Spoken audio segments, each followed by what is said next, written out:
In business, they tell you keeping a detailed ledger of debts and credit is how you stay profitable. You track every penny, you balance every sheet, and you apply this over and over. And in business, this is called success. But apply that same logic to your love life, and I'm here to tell you that's a guaranteed path to relationship bankruptcy. Welcome back to Jay's Corner. I'm your host, Coach Jay. With this Valentine's Day being right around the corner, the pressure is on. We all see it on social media. You're going to see the pictures of who bought what, who is from, the mysteries of it. You're going to have the reservations made, the beds made up with the Valentine made out of candies or rose petals. The gifts are going to be bought. Expectations going to be at an all-time high. But today, few days before this big day, Valentine's Day, I want to talk about something that's more profound than your average chocolate and roses. I want to talk about the invisible ledger we keep in our heads. Usually we often treat love in acts of love like a transaction, right? I do the dishes, so you owe me a back rub. If I pay this much for your gift, then you have to pay this amount for my gift. Or hey, I planned the first 3 days and I planned it here, so if you don't plan it like I planned it, you must don't care.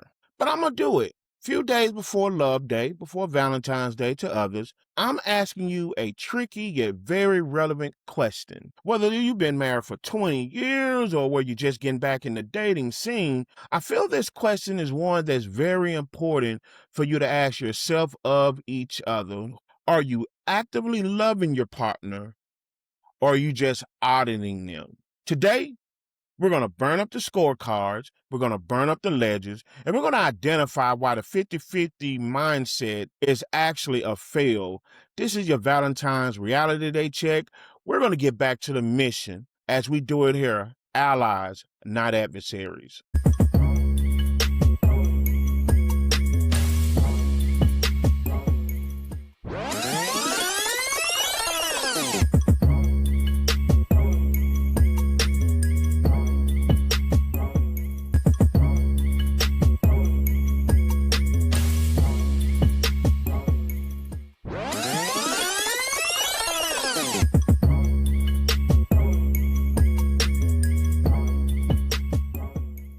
So let's start with a lie that we've all been told. As I said, this podcast is to make sure that we become allies, not adversaries of each other. But before we jump off in today's topic, and we do have a great show here for you today, and we're going to dive off into it, man. And so, we're going to speak truth to life here on Jay's Corner. But first, man, I would be remiss if I did not thank all of my faithful followers out there, those who's been subscribing to my YouTube channel, those who've been dropping their comments, and hey, some of their feedback, some of their concerns, some of their thought processes, man. I think we have some future people that's going to be guests on the show, but I do want to take the time, man, and truly show you my appreciation and say thank you from the bottom of my actual heart. Just jumping out, as you guys know, starting anything new, it takes a lot of work, it takes a lot of effort, and you hope that you're doing something that appeals to the masses.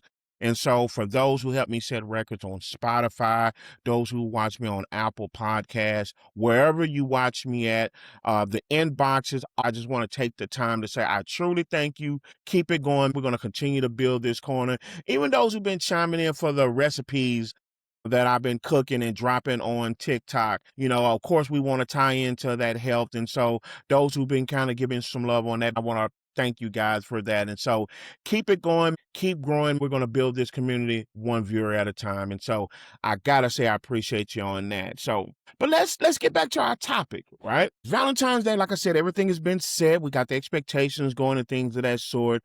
And so we asked ourselves a burning question earlier. Are we actively loving our partner? Or are we just auditing them? Is it the tit for tat that we're going to talk about later on? But first, let's start with the lie that we've all been told. I always talk to my friends. It's like there are a lot of things, especially as a writer, that we've come to learn that sounds good. And if a lot of people say it and we say it over and over and it sounds good, it just stick as the truth, right? But we never question it. We never look within ourselves and ask ourselves that other part of it, why. So we know the what, we know what's to say, and we know that it's popular, but we never question ourselves, well, why is that? Well, today we're going to question the why, right? So we're going to start with the lie that we've all been told. We've all heard this, right? And it's the myth of the 50-50 relationship. Now, I can hear some people now probably angry button and jumping in the comment, but hey, give me your feedback, but hopefully by the end of this, man, we're going to at least have a different purview. We hear this all the time, right? We say a marriage is a partnership, a relationship is a partnership, it's 50-50. It sounds fair. 50-50. You put your 50 when I put my 50, and that's how we get 100%. But therein lies the problem. Usually, whether it's conscious or subconsciously, we're only talking about this 50-50 when it comes to math, money, and finances. But here's the problem with the 50-50. Let's go a little bit deeper. It implies that at any given moment, if I do my half and you don't do yours, you now owe me. 50% is all that I do as a condition of getting your 50-50. And when you view your relationship as a 50-50 split, you naturally start keeping score. I did this, you should do that. If I did this and you didn't do that, hey, something got to be wrong. So in reality, you become a forensic accountant of your partner's failures instead of understanding them. You're looking more at the voids. Hey, I put the kid to bed 4 times this week. You only did it 3. Hey, I initiated intimacy last time, it's your turn. So it becomes very transactional. And we're going to learn a new term that I talk about through my life coaching business, Grow From Your Roots. It's a term that psychologists call transactional relationship. A transactional relationship is that a lot of people today don't see a problem with it because they found comfort in it, because the conditions are being met. And so as long as the conditions are being met, it's fine. We're happy. Everything is peaches and roses. But in real life, there happens to be times where life happens. We all know about lives, right? So there becomes a point in time where the unconditional is needed, and this is where everything falls apart. So that transactional relationship, it focuses on the mindset of you do X to get Y. So it's very conditional. X is very dependent on Y. And as long as that cycle is going, then hey, we're perfectly fine. But the moment anything, life happens, stop X, then Y is looked upon in a different setting. And so that's what we call transactional relationships. But then when you don't get Y, you feel ripped off. And why? Because X doesn't take you having to do anything genuinely. It doesn't take full-hearted. Only thing in a transactional relationship it takes is the opportunity and the ability to do so. So if I can afford it and I choose to do it, I don't have to have a good meaning attached to it. Long as I know it's an expectation and I have the capabilities of doing it, I do it. But when I don't get I back, now I feel ripped off.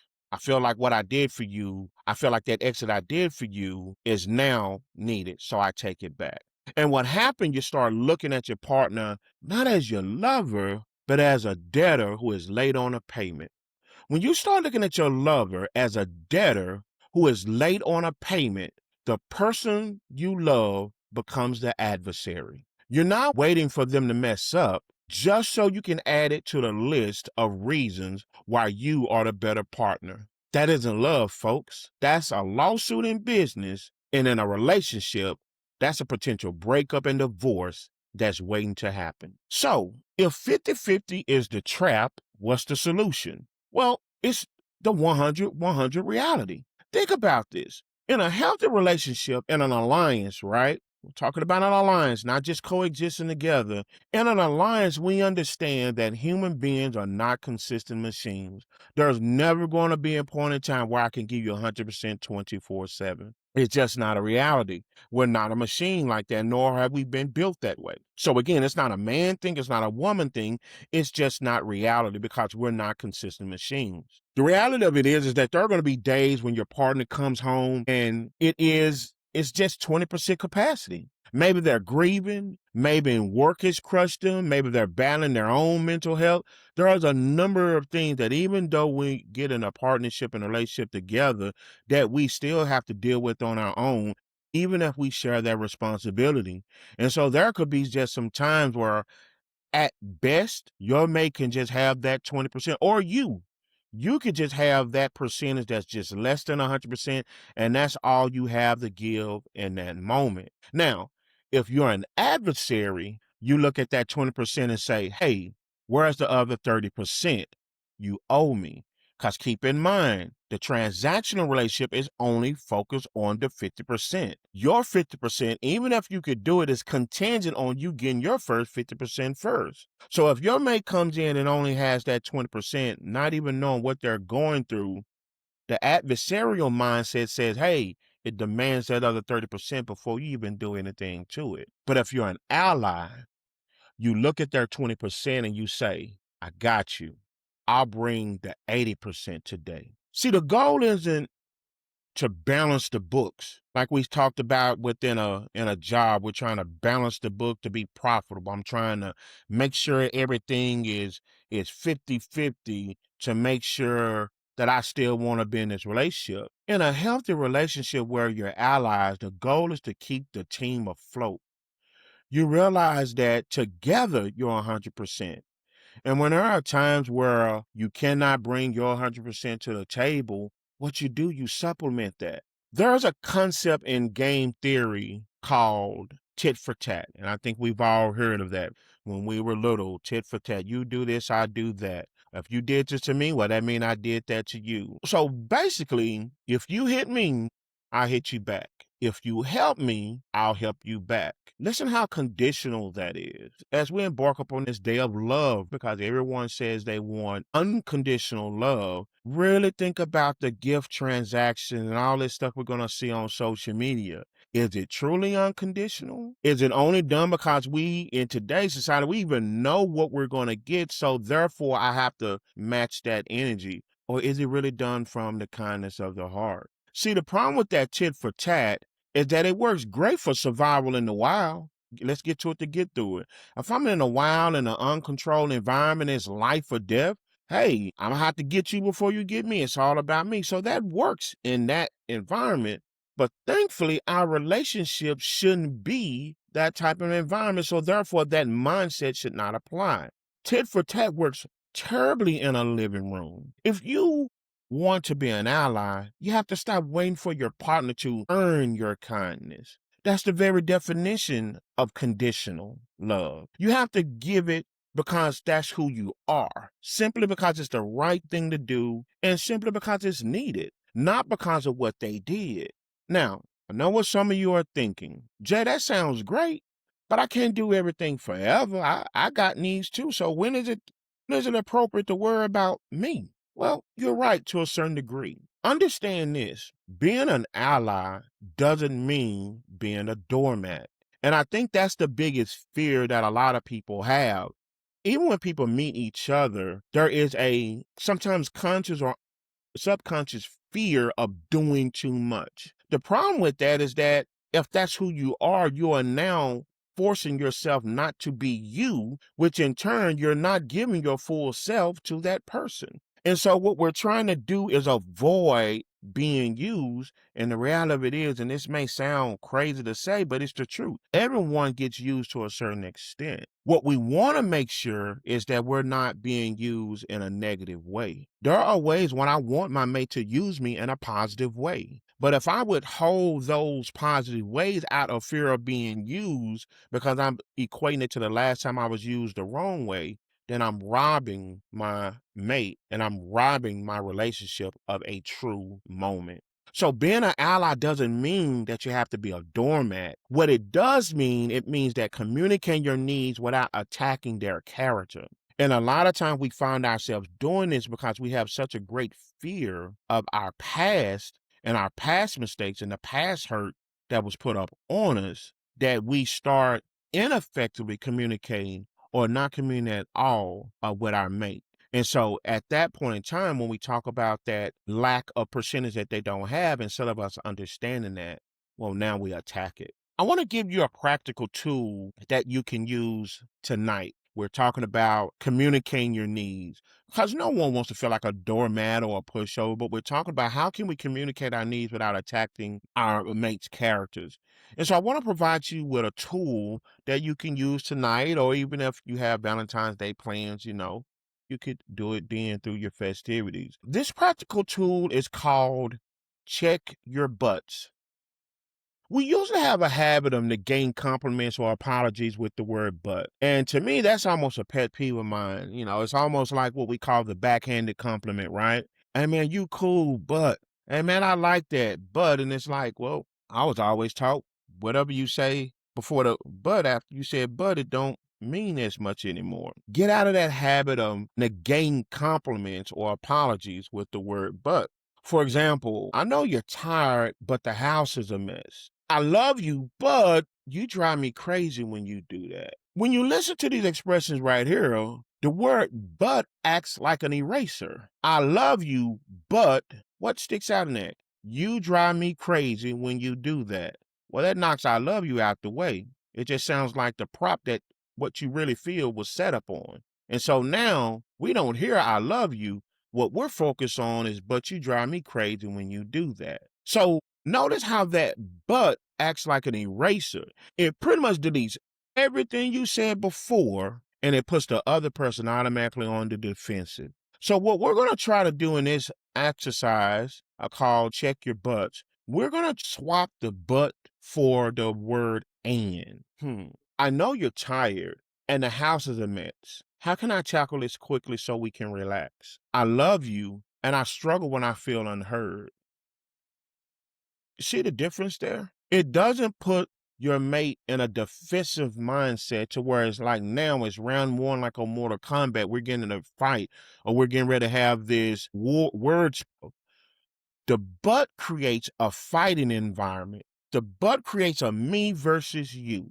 This is how I feel based on what you do, and you need to do something to change it so I can feel differently. That's what that small 3-letter word but does. However, with this other 3-letter word, changing just that one word to and, it creates more of a collaboration. It creates the true ally, the true partnership that all of us seek from our mate and even from within ourselves, the standard that we have. With the and, it creates a collaboration. It creates a mindset of us versus the problem. And that is the problem with the 50-50. When it comes down to the problems, it should be 100% of us against the problem. And how many times, because that 50-50 mindset, when it's going good, it's going good. But when the problems come, because at best I've been functioning at 50%, the 50% that I'm not getting, it becomes the problem. So now there's no more team.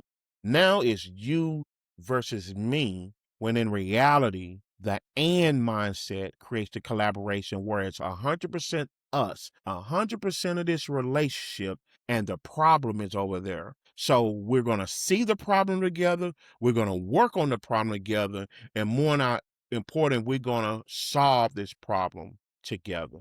Remember, allies, not adversaries. But now what I want to do, I want to speak to you a moment, to the writers, to the creatives, and the dreamers that are listening, because, that's our tribe.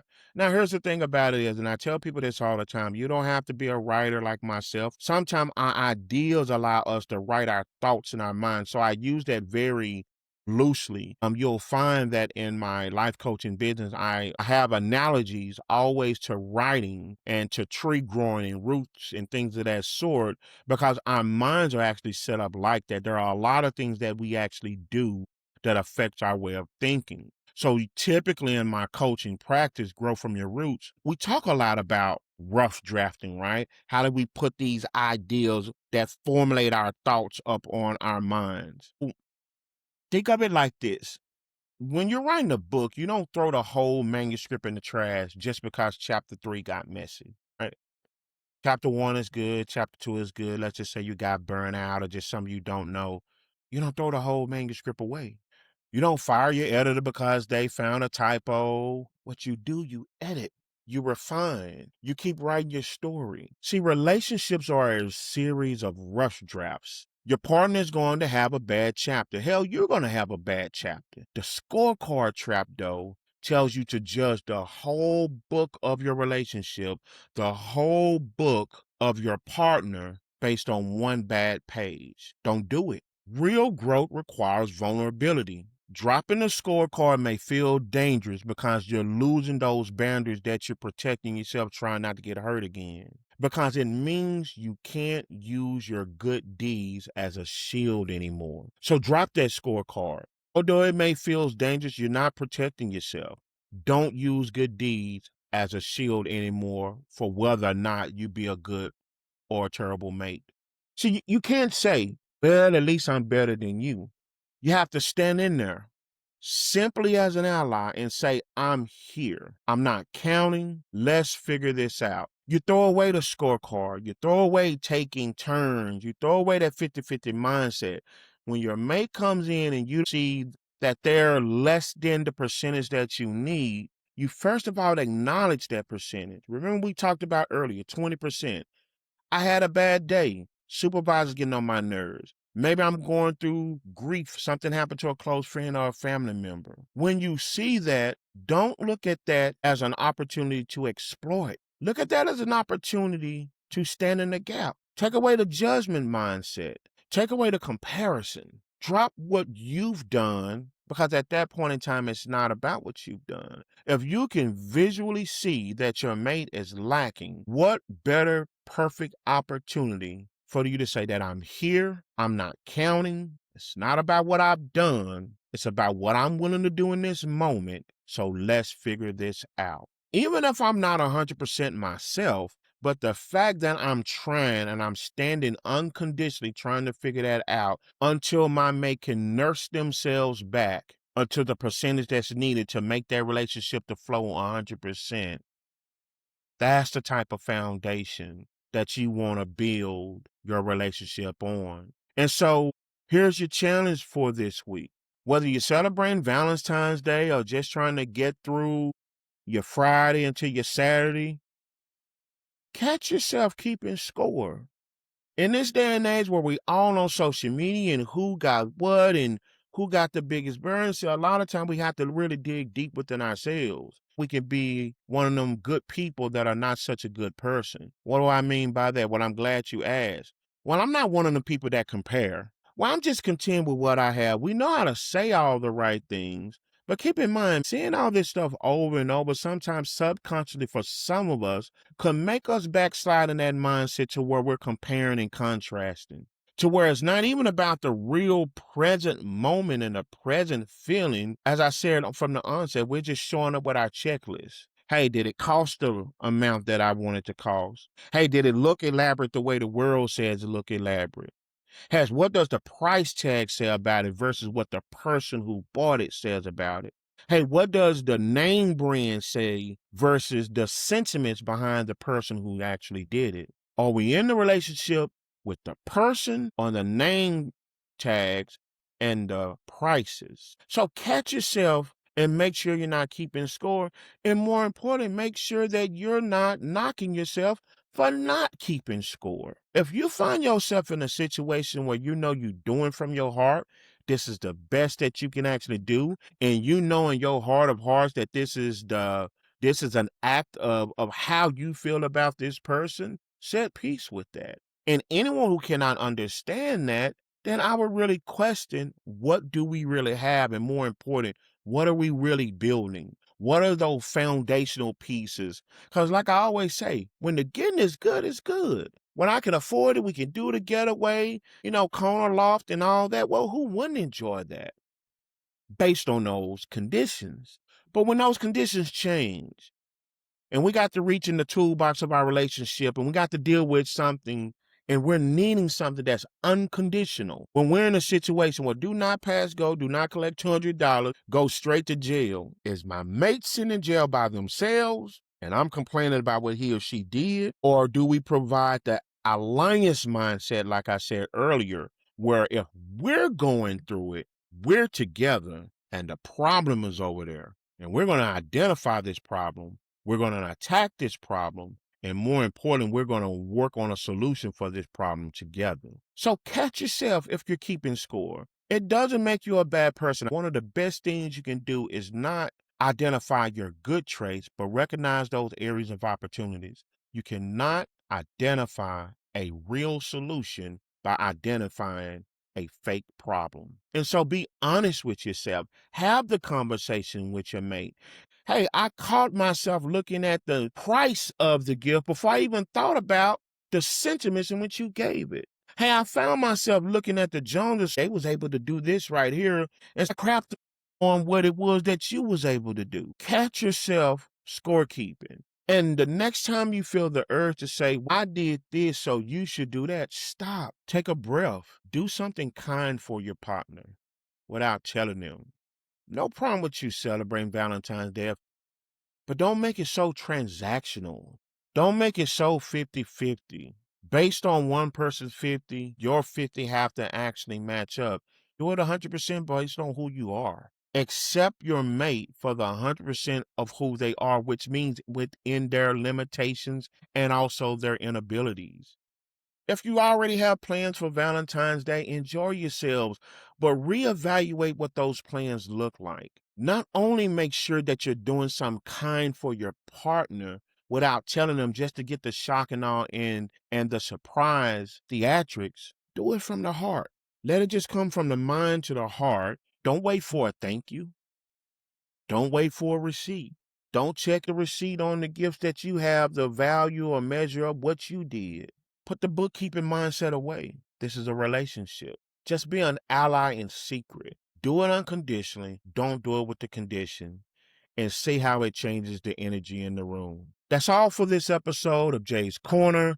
Look, if this resonated with you, do me a huge favor. Hit the follow button, hit the subscribe button, hit the share button, leave a comment. Even if you disagree, maybe it's something I said you didn't resonate with. Maybe you feel that there's an idea that's better, or maybe there was some context that within this 30-minute time frame I didn't get a chance to elaborate on. Keep in mind, that's what Jay's Corner is all about. We want to keep the conversation going. Please leave a comment and share this episode with someone who needs to hear it. Even if it's yourself, even if you and your mate have to sit down and kind of reevaluate how we're doing this thing called Valentine's Day. How are we doing this thing called a relationship? Is it really 50-50? Where when it's good and everything, as long as I'm getting 50, I'm good. But when life happens and I need 100%, it's me versus you instead of us versus the problem. Maybe we need to sit down and have that healthy conversation and look at it through that lens. And so don't be afraid to have the healthy conversations. So please share this episode with someone who needs to hear it. And maybe even share it with your partner and say, hey, let's try this, right? Let's think outside the box. Like I said earlier, sometimes we hear something over and over and over, it becomes truth. Even if it comes from influential people within our churches or within mama and dad and grandmama and them, sometimes just because we done heard it so much that it just becomes the truth without us ever questioning the nuances of it and saying, does this apply to me and who I am and where I'm trying to go in 2026? So sometimes sit down with your partner. Let's try something new. Look, I'm Jay. I'm going to keep growing. I pray that you keep growing, keep writing your story, and remember, you're allies, you're not adversaries. So on this Valentine's Day, when we get through with the gift exchange and when we get through with the I love yous, when we get through with the picture posting and sharing it with the world, make sure you and your partner understand it, have a true meaning behind it, and make sure that it don't fade away the day after Valentine's Day when the price tag gets torn off and when the gift gets thrown in the back of the corner. Until next time, continue to be allies, not just adversaries.